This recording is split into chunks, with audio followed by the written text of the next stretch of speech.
Hello guys, मैं जितेंद्र तिवारी एक बार फिर से आप लोगों का अपने YouTube चैनल पर स्वागत करता हूं। जैसा कि आप जानते हैं, अगर आप नए हैं तो आपको मैं इन्फॉर्म कर दूं कि हम लोग वर्ल्ड हिस्ट्री समाप्त करने के बाद दक्षिण भारत का इतिहास पढ़ रहे हैं, साउथ इंडियन हिस्ट्री पढ़ रहे हैं, जिसमें हमने दो टॉपिक समाप्त किए हैं। एक है चोल वंश और दूसरा है चेर वंश।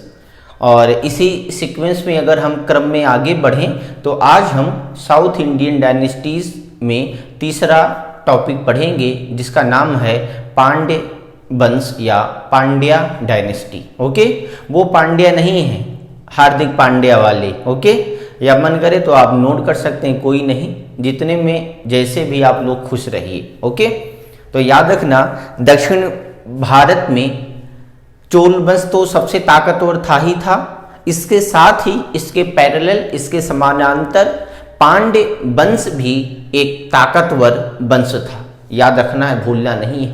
तो चोलों के बाद अगर कोई दूसरा अपोनेंट उनका था ताकतवर, कोई दूसरी शक्ति थी उनके विरोध में, वो थी पांड्य वंश। हुआ क्लियर? और पांड्य वंश बहुत छोटा टॉपिक है, चेर वंश की तरह, चोल वंश की तरह बहुत बड़ा टॉपिक नहीं है। तो इससे 4-5 इंपॉर्टेंट प्रश्न हमारे एग्जाम्स में पूछे जाते हैं, उन्हीं को हमें आपको समझ लेना है बस, ताकि क्वेश्चन आए साउथ डायनेस्टी से संबंधित या मैचिंग करा दे, हाँ, या किसी भी प्रकार से क्वेश्चंस घुमा फिरा कर पूछे तो हम इतने कैपेबल रहें, हम इतने काबिल हो जाएं, इतने योग्य हो जाएं कि with in second south Indian dynasties के क्वेश्चंस को कर सकें। ओके, तो ध्यान से समझना।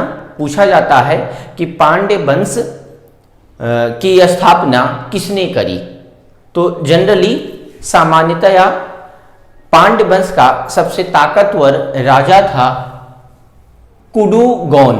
कुछ बुक्स में कुडुंगौन भी मिलता है, तो कुडुगौन या कुडुंगौन, ओके, इंग्लिश में भी लिखा है। इसका जो टेन्योर है, इसका जो शासनकाल है, वो 590 से लेकर 620 AD तक रहा, 30 साल रहा।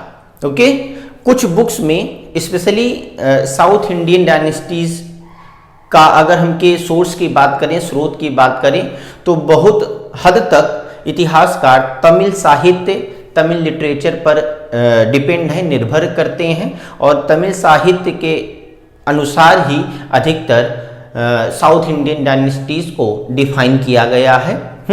तो आज का जो केरल है या तमिलनाडु, अधिकांशतया केरल और लगभग थोड़ा सा भाग तमिलनाडु का, यहाँ पर पांड्य वंश का शासन था।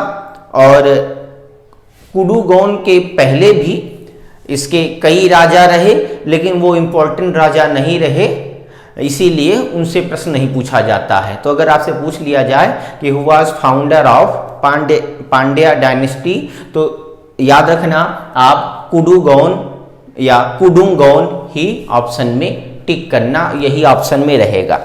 अगर पूछ लिया जाए सबसे ताकतवर राजा कौन था, स्ट्रॉन्गेस्ट या famous king of Pandya dynasty, फिर भी यही रहेगा, कुडुगौन।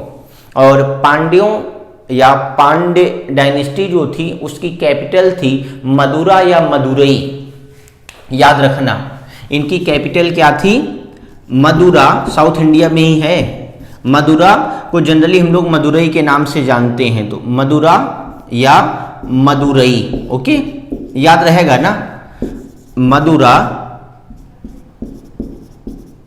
या मदुरई। ज़्यादा मदुरई ही एग्जाम में आता है। ओके, लेकिन मदुरा भी आपको अवॉइड नहीं करना है। तो मदुरा या मदुरई पांड्य वंश की राजधानी थी। इसके अलावा भी राजधानी चेंज हुई और अंत में लास्ट में इनकी कैपिटल त्रिशनापल्ली भी थी। ओके, त्रिशनापल्ली भी साउथ में है ना, तो अगर मदुरई के अलावा त्रिशनापल्ली भी ऑप्शन में होगा तो पक्का है थर्ड ऑप्शन रहेगा बोथ ए एंड बी, ए और बी दोनों। ओके, तो मदुरा, त्रिशनापल्ली ये पांड्य वंश की राजधानी रह चुकी हैं, ये भी याद रखना है। ओके, तो करीब माना जाता है कि 7वीं-8वीं शताब्दी में पांड्य वंश चोल वंश की तरह एक ताकतवर वंश था और धीरे धीरे धीरे पांड्य वंश का डिक्लाइन का पतन होना शुरू हो जाता है। एक्चुअली पांड्य वंश और चोल वंश में हो गई लड़ाई, ठीक। और लास्ट स्टेज में, एकदम अंतिम चरण में या अपने अंतिम काल में, पांड्य वंश के उत्तराधिकारियों में, सक्सेसर्स जो थे, सक्सेसर उत्तराधिकारी, उनमें आपस में ही लड़ाई होने लगी। ओके, गृह युद्ध होने लगा, ठीक।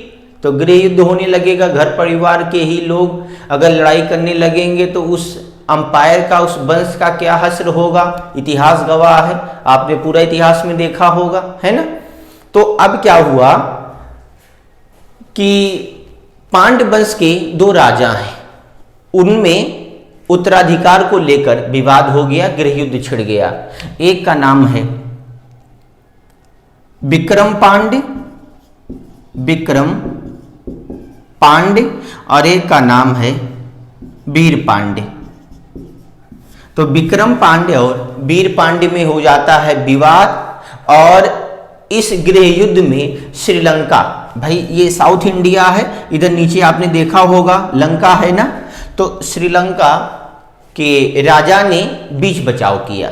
आज भी आप जानते होंगे कि जो तमिलनाडु है या वहाँ के जो मूल निवासी तमिल वगैरह हैं, उनके बहुत ज़्यादा नाते रिश्तेदारी, रिलेशन और उनका इंटरनल आंतरिक संबंध आज भी श्रीलंका से है। ओके, और श्रीलंका में भी कई तमिल रहते हैं, तो ये लोग आते जाते रहते हैं इधर, ठीक। तो याद रखना ये लोग भी तमिल थे।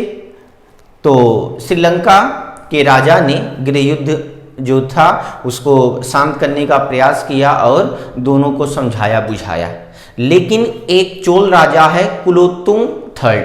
ओके, वो कुलोत्तुंग सेकंड नहीं जिसने विष्णु मूर्ति को तोड़वा दिया था ना और समुद्र में फेंक दिया था, मैंने चोल वंश में पढ़ाया था, उसके बाद में आएगा कुलोत्तुंग III। तो कुलोत्तुंग III ने क्या किया, कुलोत्तुंग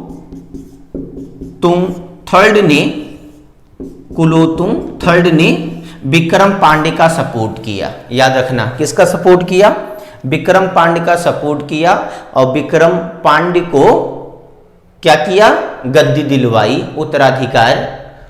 उत्तराधिकार का हक इसी को दिलवाया। ओके, और इस एवज में इसने कई बार, कुलोत्तुंग III ने, चोल राजा ने कई बार पांड्य वंश पर आक्रमण किया, और धीरे धीरे धीरे पांड्य वंश पर आक्रमण किया। ये पांड्य वंश बड़ा कमजोर होने लगा, लेकिन एक दिन क्या हुआ कि जो अंतिम राजा है, ये अंतिम राजा अगर पूछा जाए, last emperor of Pandya dynasty, वो था मारवर्मन। तो मारवर्मन ने पूरी तरीके से कुलोत्तुंग III या चोलों की अधीनता स्वीकार कर ली थी, लेकिन एक दिन क्या हुआ, मारवर्मन ने कुलोत्तुंग III से जो भी एग्रीमेंट हुआ होगा, जो भी अपना आपसी सामंजस्य बना होगा, वो उसने तोड़ दिया और अपने आप को स्वतंत्र कर दिया। नहीं तो क्या था, बहुत बड़ा अंपायर था साउथ में पांड्य डायनेस्टी का, लेकिन विक्रम पांड्य को केवल मदुरई का राजा बनाया गया और मदुरई तक सीमित कर दिया गया कुलोत्तुंग III या चोलों के द्वारा। लेकिन धीरे धीरे उसका उत्तराधिकारी बना मारवर्मन सुंदर, तो इसने अपना इतिहास देखा और जानता था कि हम तो बहुत ताकतवर थे, हमारा तो बहुत बड़ा अंपायर था। धीरे धीरे चोलों ने इसको लिमिटेड, सीमित कर दिया। तो एक दिन इसने क्या किया, कुलोत्तुंग III से अपने आप को उसकी अधीनता से स्वतंत्र कर लिया, और फिर कुलोत्तुंग III ने मजबूरन पांड्य डायनेस्टी पर आक्रमण किया और मारवर्मन सुंदर को पराजित किया, और फिर से जो पांड्य डायनेस्टी थी वो चोलों के अधीन आ गई। ओके, तो याद रखना है, पहला राजा अगर पूछे तो कुडुगोन या कुडुंगोन। ओके, और लास्ट राजा पूछे तो मारवर्मन सुंदर। और मारवर्मन सुंदर को किसने पराजित किया, तो एक चोल राजा था। अगर डायनेस्टी पूछेगा तो चोल दे दिए ऑप्शन, जैसे कि Maravarman Sundar was defeated by Chola, Chera, Pallava, तो याद रखना क्या लगाएंगे आप, चोल, और नाम दे दे तो कुलोतुंग थर्ड, ठीक ना। अंग्रेजी में भी नाम लिख देता हूं,